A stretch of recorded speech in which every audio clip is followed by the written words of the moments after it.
ಅಜಯ್ ಸ್ಥಳದಲ್ಲಿ ಇದ್ದೀರಿ, ಒಂದಷ್ಟು ಬೇರೆ ಜನ ಇದ್ದಾರೆ. ಈಗ ಏನ್ ಬೆಳವಣಿಗೆ ಆಗ್ತಾ ಇದೆ? ರಾತ್ರಿ ಕಳಿಬೇಕಲ್ಲ ಆಜಾದ್, ಯಾವ್ದಾದ್ರು ಸಂಘಟನೆಗಳು ಅಟ್ಲೀಸ್ಟ್ ಕೋಗಿಲು ಪ್ರಕರಣದಲ್ಲಿ ಬೇರೆ ಬೇರೆ ಸಂಘ ಸಂಸ್ಥೆಗಳು ಅವರಿಗೆ ಹೊದಿಕೆ ಇರ್ಬೋದು, ಊಟದ ವ್ಯವಸ್ಥೆ, ನೀರಿನ ವ್ಯವಸ್ಥೆ ಮಾಡಿದ್ರು. ಇಲ್ಲಿ ಏನ್ ಆಗ್ತಾ ಇದೆ ಆಜಾದ್? ಅಂದ್ರೆ ಈಗ ಸರ್ಕಾರದ ಕಡೆಯಿಂದ ಇವರಿಗೆ ಯಾವುದೇ ರೀತಿಯಾದಂತಹ ಆಶ್ರಯ ಆಗ್ಲಿ ಅಥವಾ ಆಹಾರಗಳಾಗ್ಲಿ ಇನ್ನೂ ಕೂಡ ಬಂದು ಇವರಿಗೆ ತಲುಪಿಲ್ಲ. ಸೊ ಇವರ ಈ ಒಂದು ಸಂಕಷ್ಟವನ್ನ ನೋಡಿದಂತಹ ಸ್ಥಳೀಯ ಕೆಲವರು ಅಂದ್ರೆ ಸಣ್ಣ ಪುಟ್ಟ ಉದ್ಯಮಿಗಳು ಏನ್ ಮಾಡಿದ್ದಾರೆ ಅಂತಂದ್ರೆ ಊಟದ ವ್ಯವಸ್ಥೆಯನ್ನ ಈಗ ಮಾಡ್ತಾ ಇದ್ದಾರೆ. ಆದ್ರೆ ಆಶ್ರಯದ ವ್ಯವಸ್ಥೆ ಇನ್ನೂ ಕೂಡ ರೆಡಿ ಆಗಿಲ್ಲ. ಅಂದ್ರೆ ಈ ಒಂದು ಏರಿಯಾದಲ್ಲಿ ಮಸೀದಿನೂ ಇದೆ, ಚರ್ಚ್ನೂ ಇದೆ, ಅದೇ ರೀತಿಯಲ್ಲಿ ದೇವಸ್ಥಾನನೂ ಇದೆ. ಇಲ್ಲಿ ಅನ್ಯಾಯಕ್ಕೆ ಒಳಗಾದವರು ಎಲ್ಲಾ ಧರ್ಮಕ್ಕೆ ಸೇರಿದಂತಹ ಜನರು, ಬರೀ ಒಂದು ಧರ್ಮಕ್ಕೆ ಸೇರಿದಂತಹ ಜನರಿಗೆ ಇಲ್ಲಿ ಅನ್ಯಾಯ ಆಗಿರುವಂತದ್ದಲ್ಲ.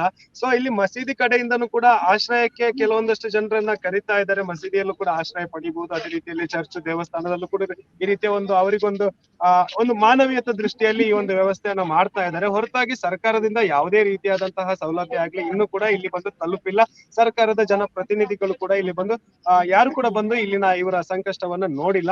ಇವಾಗ ಸದ್ಯಕ್ಕೆ ಸ್ಥಳೀಯರು ನಮ್ ಜೊತೆಗೆ ಜಾಯಿನ್ ಆಗ್ತಾನೆ ಇದ್ದಾರೆ ಅವರ ಕಷ್ಟಗಳನ್ನ ಹೇಳೋದಕ್ಕೆ. ಬನ್ನಿ ಇವರು ಏನ್ ಹೇಳ್ತಾರೆ ಈ ಒಂದು ಸನ್ನಿವೇಶದ ಬಗ್ಗೆ ಅಂತ ಹೇಳಿ. ನೋಡಿ, ಬೆಳಗ್ಗೆ ಏನ್ 6 ಗಂಟೆಗೆ ಬಂದು ಧ್ವಂಸ ಮಾಡಿದ್ದಾರೆ. ಇದು ಖಂಡನೆ. ಅದು ಇದೇ ರೀತಿ ಫಕೀರ್ ಲೇಔಟ್ ಮತ್ತೆ ವಸೀಂ ಲೇಔಟ್ ನಲ್ಲಿ ಮಾಡಿದ್ರು ಇವರು. ಅಲ್ಲಿ ನಾವು ಅವ್ರಿಗೆ ಧಿಕ್ಕಾರ ಕೂಗಿದ್ರು ಕಾಂಗ್ರೆಸ್ ಸರ್ಕಾರಕ್ಕೆ ತಿರ್ಗಾ ಅದೇ ರಿಪೀಟೆಡ್ ಮಾಡ್ತಾ ಇದಾರೆ ಅವರು. ಈ ಏನ್ ಸರ್ಕಾರ, ಕಾಂಗ್ರೆಸ್ ಸರ್ಕಾರನ JCB ಸರ್ಕಾರ ನಮ್ಗಂತೂ ಅರ್ಥ ಆಗ್ತಾ ಇಲ್ಲ ಇದು. ಮತ್ತೆ ಇದು ಸರ್ವೆ ನಂಬರ್ 28/1, 28/2, 2 ಎಕರೆ 13 ಕುಂಟೆ ಇರೋದು. ಇಲ್ಲಿದ್ದು ದಾಖಲೆ ಸುಮಾರು 30 ವರ್ಷದಿಂದ ಇದೆ. ಎಲ್ಲ ಏನ್ ಲ್ಯಾಂಡ್ ಲಾರ್ಡ್ ಇದ್ದಾರೆ ಮುನ್ಸೋನಪ್ಪ ಗೌಡ ಅಂತ, ಅವರು ಬಂದ್ಬಿಟ್ಟು 2 ಎಕರೆ 13 ಗುಂಟೆ ಓನರ್ ಅವರು.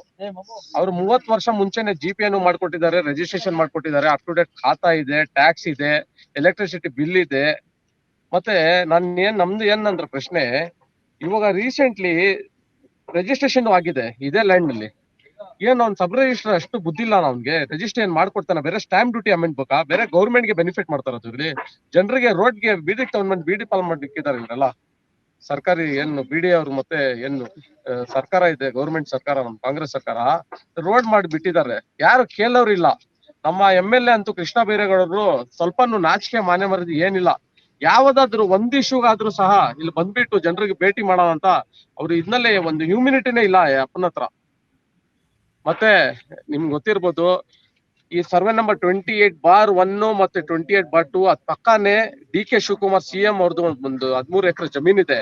ಆ ಜಮೀನ್ಗೆ ಡೆವಲಪ್ಮೆಂಟ್ ಮಾಡೋಕೋಸ್ಕರ ಅವ್ರು ಏನ್ ಮಾಡೋರಂದ್ರೆ ಈ ರೋಡ್ ಅನ್ನು ಟಾರ್ ಮಾಡ್ಬಿಟ್ಟು ಏನ್ ಬಡವರು ಇದಾರ ಅವ್ರಿಗೆ ಬಂದು ಏನ್ ಮಾಡಿ ಬಳಿ ಮಾರಿದಾರ. ಅವ್ರು 13 ಎಕರೆ ಜಮೀನ್ಗೆ DK ಶಿವಕುಮಾರ್ ಅವ್ರದ್ದು, ಅವ್ರಿಗೆ ರೋಡ್ ಇದಿಲ್ಲ ಅವ್ರಿಗೆ. ಅಲ್ಲಿ ಇನ್ನೂ ಮುಂದೆ ಹೋದ್ರೆ ನೀವು BDಗೆ ಅಲಾಟ್ ಆಗಿತ್ತು ಅಲ್ಲಿ ಜಾಗ, ಅಲಾಟೀಸ್ಗೆ. ಮತ್ತೆ ಅಲ್ಲಿ ಪಾರ್ಕ್ ಇತ್ತು, ಮತ್ತೆ ಬಫರ್ ಝೋನ್ ಇತ್ತು. ಆ ಬಫರ್ ಝೋನ್ ಮತ್ತೆ ಅಲಾಟೀಸ್ ಏನ್ ಮಾಡಿದಾರೆ ಅಂದ್ರೆ ಅವರು ಆಲ್ಟರ್ನೇಟಿವ್ ಜಾಗ ಕೊಟ್ಟಿದ್ದಾರೆ.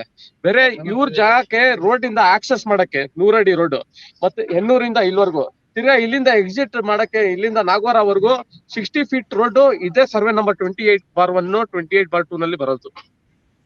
ಏನ್ ಆಗ್ರಹಾರ ಅಂದ್ರೆ ಕೋಗಿಲು ಮತ್ತೆ ಫಕೀರ್ ಲೇಔಟ್ ಅಲ್ಲಿ ಏನು ನಮ್ಮ ಜಮೀರ್ ಅಹಮದ್ ಸಾಹೇಬ್ರು ಹೇಳಿದ್ರು 1ನೇ ತಾರೀಕು ಗುಡ್ ನ್ಯೂಸ್ ಅಂತ, ಇವತ್ವರೆಗೂ 8ನೇ ತಾರೀಕು ಅಲ್ಲಿಂದ ಜನ ಕಾಯ್ತಾನೆ ಇದ್ದಾರೆ ಗುಡ್ ನ್ಯೂಸ್ ಯಾವಾಗ ಸಿಗತ್ತೆ ಅಂತ.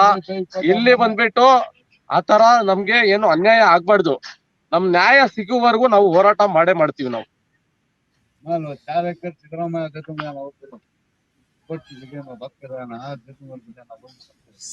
ಸರಿ ಆಜಾದ್, ನೀವು ಅವ್ರ ಜೊತೆ ಮಾತುಕತೆ ಮುಂದುವರಿಸಿ. ಅಧಿಕಾರಿಗಳು ಬಂದ್ರೆ ಮುಂದಿನ ಭಾಗದಲ್ಲಿ ಅಪ್ಡೇಟ್ ಅನ್ನ ನಾನು ತಗೋತೀನಿ.